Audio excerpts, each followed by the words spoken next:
राहुल गांधी ने संसद के अंदर दहाड़ा है, मोदी सरकार उससे कांप उठी है। राहुल गांधी संसद में गूंजे हैं, वो पूरे देश का दर्द था। आज उन्हें पता चला होगा कि इस देश में और इस देश की संसद में असली मर्द कौन है। और मैं मनोज तिवारी को कहना चाहूंगा कि आप सीखिए मर्दानगी क्या होती है। आप जिस विपक्ष के नेताओं को नामर्द बता रहे थे ना, आपको आज मर्दानगी दिखा। जाइए आप मणिपुर, जाइए और बचाइए अपनी बहन बेटियों को। अगर वो राहुल गांधी की बहन है, अगर वो हमारी बहन है, तो आपकी भी वो बहन है। जिस भारत माँ की कस्में खाया करते हैं मोदी जी, उसी भारत माता का हिस्सा है ना मणिपुर। मोदी जी कहते हैं कि वो इस देश के बेटा हैं। जिस हक से कहते हैं कि हम इस देश के बेटा हैं, भारत माता के हम बेटा हैं, तो मणिपुर भी भारत का हिस्सा है। राहुल गांधी को सुप्रीम कोर्ट से जब जजमेंट मिलता है तो आप सबने देखा कि सारे कांग्रेस के नेता खुश थे। लेकिन राहुल गांधी जैसे ही सदन में पहुंचते हैं पहले दिन, और उसके बाद पहले दिन तो सदन बंद हो जाता है, लेकिन दूसरे दिन जब पहुंच करके और भाषण देना शुरुआत करते हैं, जब सदन में बोलना शुरू करते हैं और कहते हैं कि भारतीय जनता पार्टी, नरेंद्र मोदी, इन्होंने भारत का मर्डर किया है, इसके बाद से जितने भी कांग्रेस के नेता थे वे लोग खूब मेज थपथपा रहे थे। लेकिन इन्हीं सारे मसले पे बात करें कि आज सदन में राहुल गांधी ने क्या बातें कही और कितना इफेक्टिव रहा, नरेंद्र मोदी को जवाब देना कितना महंगा पड़ा। अमान हमारे साथ है। अमान, क्या लगता है राहुल गांधी ने जिस तरह से आज भाषण दिया, पहले आप भाषण को बताइए। देखिए, राहुल गांधी की सदस्यता वापस आने के बाद सबको डर था, जो भी सत्ता पक्ष का एक खेमा था उससे डर था, और जिस बात का डर था वही आज राहुल गांधी ने किया। लेकिन सबको इस बात का आभास था कि राहुल गांधी फिर अडानी और अंबानी के मुद्दे पर बात करेंगे, और जो उनकी आलोचना जैसे पिछले बार वो किया करते थे वैसे ही करेंगे। लेकिन इस देश में अहम मुद्दा ये है कि भारत जल रहा है, और जिसकी चर्चा सत्ता पक्ष से लेकर विपक्ष के नेताओं को करनी चाहिए, वो सिर्फ विपक्ष के लोग कर रहे थे, सत्ता पक्ष वाले नहीं कर रहे थे। सत्ता पक्ष वाले कह रहे थे, विपक्ष के लोगों को नामर्द बता रहे थे। लेकिन जिस मर्दानगी के साथ आज राहुल गांधी ने संसद में बोला है, इस मर्दानगी की जरूरत इस देश के हर वो नेता को है जो संसद में बैठे हैं। राहुल गांधी ने क्या कहा? राहुल गांधी ने यह नहीं कहा कि आप काला धन वापस क्यों लाए। उन्होंने 15 लाख की बात नहीं की। उन्होंने हिंदुस्तान, जलते हुए हिंदुस्तान को बचाने की बात की। उन्होंने कहा है कि मणिपुर सिर्फ नहीं जल रहा था, मणिपुर में हिंदुस्तान जल रहा था। मणिपुर में अपने हिंदुस्तान की हत्या की है। और जाहिर सी बात है, उन्होंने क्या गलत कहा? क्या गलत कहा उन्होंने? मणिपुर तो इसी भारत माता का हिस्सा है ना, इसी भारत का हिस्सा है ना। जिस भारत माँ की कस्में खाया करते हैं मोदी जी, उसी भारत माता का हिस्सा है ना मणिपुर। तो क्यों नहीं आप मणिपुर को जलने से रोके? क्यों नहीं आप मणिपुर पर डिबेट करते हैं? क्यों नहीं आप मणिपुर जाते हैं? अरे आप तो 56 इंच वाले नेता हैं। आपको तो अपने बहू बेटियों की इज्जत की फिक्र होनी चाहिए। जिस तरीके से उस 2 महिलाओं के साथ जो दुष्कर्म हो रहा था, इससे पूरा देश कांप उठा। वहां के मुख्यमंत्री और हर आदमी को अपनी बहनों और बेटियों और माओं की फिक्र हो रही थी मणिपुर के इस वीडियो देखने के बाद। लेकिन इस पर सिर्फ बात, वहां के मुख्यमंत्री ने यहां तक कहा कि इस तरह के तो हजारों वीडियो आपको मिल जाएंगे, लेकिन वो वीडियो नहीं आया। एक आया तो आप लोग उजागर इतना कर रहे हैं। अफसोस की बात है। क्या वो एक महिला इस देश की महिला नहीं थी? क्या वो एक महिला इस देश की महिला नहीं है? क्या उस राज्य की वो महिला नहीं है जिस राज्य के मुख्यमंत्री हैं मणिपुर के? अगर वो ऐसी बात कहे हैं और करते हैं तो बड़ी शर्म वाली बात है। लेकिन आज राहुल गांधी की बात करेंगे। देखिए, जो भारतीय जनता पार्टी और भारतीय जनता पार्टी की जो आईटी सेल है, या फिर यूं कहें कि भारतीय जनता पार्टी की जो सरकारी चापलूस करने वाले जो लोग हैं, जो सत्ता पक्ष के टुकड़ों पर जो पलते हैं, जिन्हें ये ठीका मिला है कि राहुल गांधी के चरित्र को खराब करना है, धूमिल करना है, राहुल गांधी को एक पप्पू का टैग दिलाना है, आज उन्हें पता चला होगा कि इस देश में और इस देश की संसद में असली मर्द कौन है।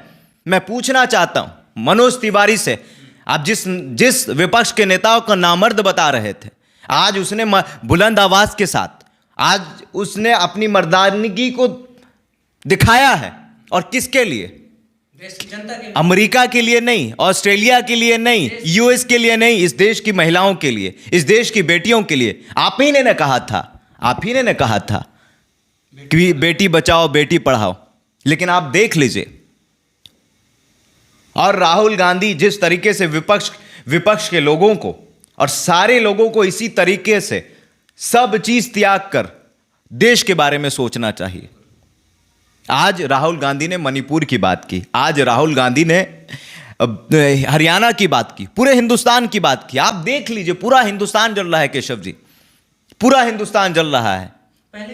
पहले जिस तरह से सदन में बोलते थे उससे भी ज़्यादा उनका लाउड आज आवाज़ था, और उसके साथ साथ हमको लग रहा है कि एक अलग एनर्जी लेकर के राहुल गांधी आज सदन में पहुंचे हुए थे। जिस अंदाज से बोल रहे थे उस अंदाज के बारे में क्या कहिएगा? आपने राहुल गांधी को कहते हुए सुना होगा कि मुझे 10 साल पहले जो मैं था और अब भारत को समझने के लिए मैंने 130 दिन यात्राएं की, 3300 किलोमीटर, कश्मीर से कन्याकुमारी, हाँ, समुंदर के इस तट से उस तट तक गए।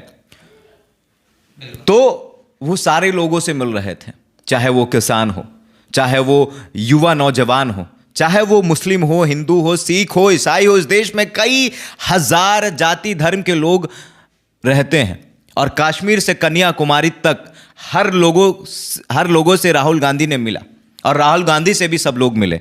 तो राहुल गांधी को देश की चिंता हुई, और वो जब सड़क पर गए तो सड़क पर रहने वाले लोगों के हालात समझ में आए।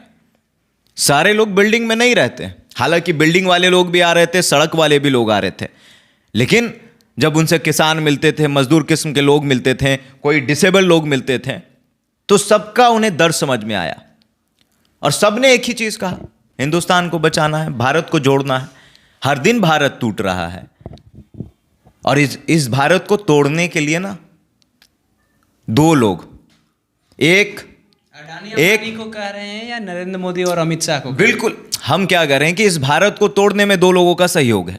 एक जो नफरती बयान सत्ता में बैठने के बावजूद दे रहे हैं, और एक इस देश की गोदी मीडिया हर दिन। वरना अगर गोदी मीडिया जहर नहीं उगलती तो कोई चेतन जैसा आतंकवादी पैदा नहीं होता। तो केशव जी, जिस तरीके से आज राहुल गांधी ने संसद के अंदर दहाड़ा है, मोदी सरकार उससे कांप उठी है, और आपने देखा होगा वो बौखलाहट। इसका रिजल्टेंट 2024 में मिलेगा। देखिए, 24 में ये राहुल गांधी के भाषण की वजह से नहीं मिलेगा। राहुल गांधी के राहुल गांधी के अंदर जो गुस्सा था वो पूरे देश का गुस्सा था। राहुल गांधी सिर्फ वायनाड के सांसद नहीं है।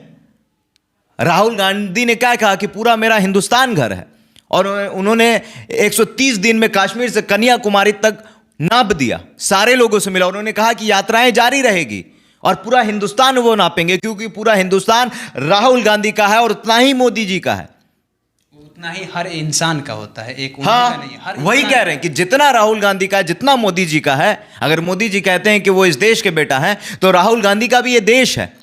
लेकिन अगर आप जिस हक से कहते हैं कि हम इस देश के बेटा हैं, भारत माता के हम बेटा हैं, तो मणिपुर भी भारत का हिस्सा है। मणिपुर के बारे में भी आपको बात करना होगा। आज भी मणिपुर जल रहा है। हरियाणा में क्या हुआ, किस तरीके से दो समुदाय को लड़ाने की साजिश की गई, और जिसने लड़वाया वो बैठा हुआ है घर में। मरा कौन, जला कौन, कौन मरा, कौन जला, किसकी दुकानें लूटी, और बुलडोजर किस पे चल रहा था? मोनू मानेसर के घर पर बुलडोजर चला। ऑडियंस, टारगेटेड लोग, बताइए ना, मोनू मानेसर के ऊपर बुलडोजर चला तो वही ना गरीब जनता के ऊपर, जिसके नाम के आगे मोहम्मद लगा था। दोनों समुदाय के ऊपर चला है। ज्यादा आप देखिए, डेटा उठा करके देखिए कहाँ। वही कह रहे हैं केशव जी, आप की नफरत की राजनीति के वजह से भारत जल रहा है। आप अडानी और अंबानी की सिर्फ बात करते हैं, तो उन्होंने रावण की तुलना भी की है। मोदी जी की तुलना रावण से की है। कहा है कि रावण को दो लोगों से प्यार था, कुंभकर्ण से और एक किसी आदमी का नाम लिया। उसी तरीके से मोदी जी ने भी कहा कि मोदी जी को सिर्फ दो आदमी से प्यार है। आपने सुना होगा। तो जिस तरीके से आज राहुल गांधी संसद में गूंजे हैं, वो पूरे देश का दर्द था। मणिपुर पर ये सत्ता पक्ष वाले चुप हैं।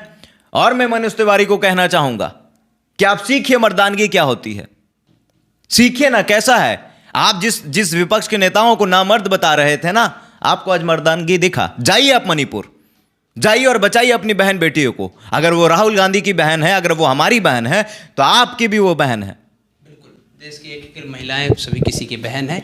लेकिन सबसे बड़ी बात है कि राहुल गांधी जिस तरह से सदन में पहुंच करके और दहाड़ना शुरू किए, उनके अंदर एक दर्द, एक पीड़ा दिख रहा था कि मणिपुर भारत का एक अंग है और मणिपुर इस तरह से जलते रह रहा है और देश के प्रधानमंत्री इस पर चुप्पी साधे हैं, ना वहां के मुख्यमंत्री से इस्तीफा ले रहे हैं, ना वहां जा रहे हैं। विदेश में जाने के लिए इनके पास में समय होता है और वह मणिपुर को शांत कराने के लिए इनके पास समय नहीं होता है। और भी बहुत सारी बातें आक्रामक अंदाज में किए हैं। उन्होंने तो यहां तक कि नरेंद्र मोदी का तुलना रावण से कर दिया है और उन्होंने बताया कि रावण को सबसे ज्यादा करीबी जो लोग थे वो कुंभकर्ण थे और उनके बेटा मेघनाथ थे।